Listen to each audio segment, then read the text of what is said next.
Bonjour à toutes et à tous.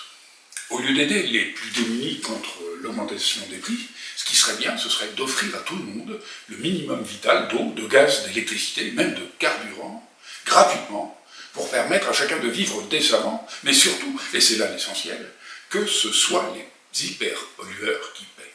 Ceux qui détruisent la planète avec leurs yachts privés, leurs jets privés, leurs piscines extérieures chauffées à 30 degrés en plein hiver par moins 15, alors qu'ils sont en vacances aux Seychelles.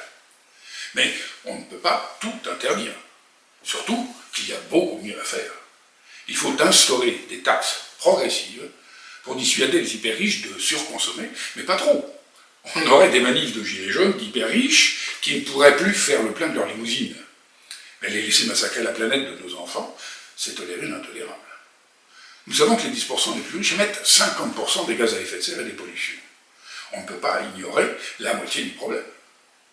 Dans l'absolu, faire payer le double aux 10% hyper riches qui émettent la moitié des pollutions, ça permettrait de ne rien faire payer aux 90% restants. À vous, à moi, même aux hyper riches qui ne pollueraient pas.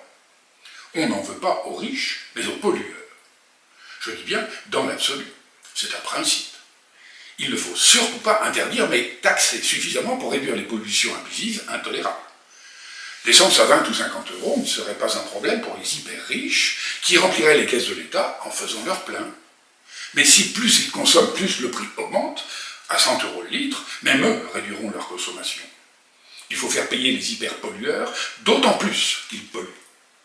Sans aller jusqu'à imposer le char à voile aux joueurs du Paris Saint-Germain, on peut taxer les hyper riches s'ils prennent le jet trop souvent pour aller à Dubaï skier sur des pistes réfrigérées dans un pays où il fait 40 degrés à l'ombre. Il faut dissuader les hyper riches de polluer comme des malades une planète qui ne leur appartient pas. C'est possible. C'est même la seule solution pour qu'ils prennent au sérieux l'avenir de nos enfants.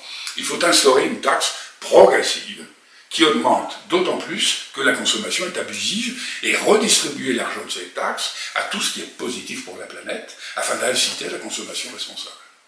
Donner à tous un minimum vital de consommation et ne faire payer que les consommations qui dépassent, par tranche progressive. Consommation gratuite pour tous, jusqu'à un certain point. Si on dépasse un peu, on ne paie qu'un peu, presque rien. Et seulement la consommation qui dépasse. Et ainsi de suite. Chaque nouvelle tranche coûte de plus en plus cher. On ne paie rien si l'on consomme très peu.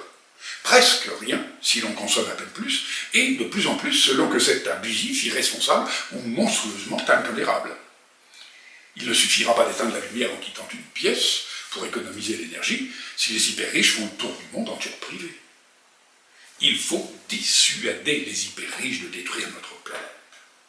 Faire des petits gestes pour moins polluer, ceux qui n'ont pas les moyens de payer l'ont toujours fait. Ça ne suffit pas, nous échouons. Ça n'est pas la solution. Débrancher sa box, ne plus manger de viande, ne plus aller au cinéma, se mettre au pain sec et à l'eau. Aucun hyper riche ne le fait. On peut même uriner sous la douche pour économiser l'eau et se priver d'une foule de choses. Si c'est pour permettre aux joueurs du Paris Saint-Germain de se déplacer en jet, ça ne sert pas à grand-chose, c'est perdu d'avance.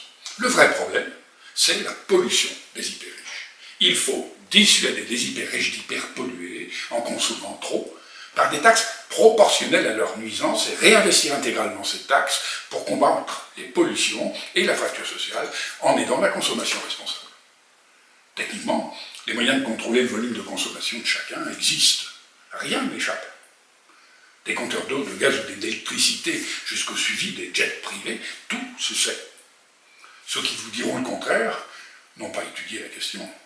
Les relevés bancaires et autres cartes de fidélité prouvent que l'on nous piste. Les magasins d'électroménager savent mieux que vous ce que vous avez dans vos placards, et les centres commerciaux combien vous avez acheté de baguettes. Bien sûr, on ne changera pas le monde d'un claquement de doigts. Avec la dissuasion incitative, nous allons réussir. Mais une idée innovante qui fait payer les riches et bouscule les tabous n'aura aucune chance de voir le jour si elle reste ignorée. Chacun peut faire sa part en diffusant l'idée. Partageons ce QR code. Sauver l'avenir des générations futures n'est pas une opinion politique, c'est l'affaire de tous. La solution existe. Faisons-nous entendre. Écrivons à nos députés de tous bords et donnons-leur l'idée. C'est à eux d'agir. Nous perdons la guerre du climat, nous perdons la guerre sociale. Nous n'avons pas d'autre solution. Partageons sur les réseaux sociaux et signons la pétition. Faisons savoir à nos élus que la solution existe. L'avenir, c'est à nous d'en décider et aux politiques de construire. Merci à toutes et à tous.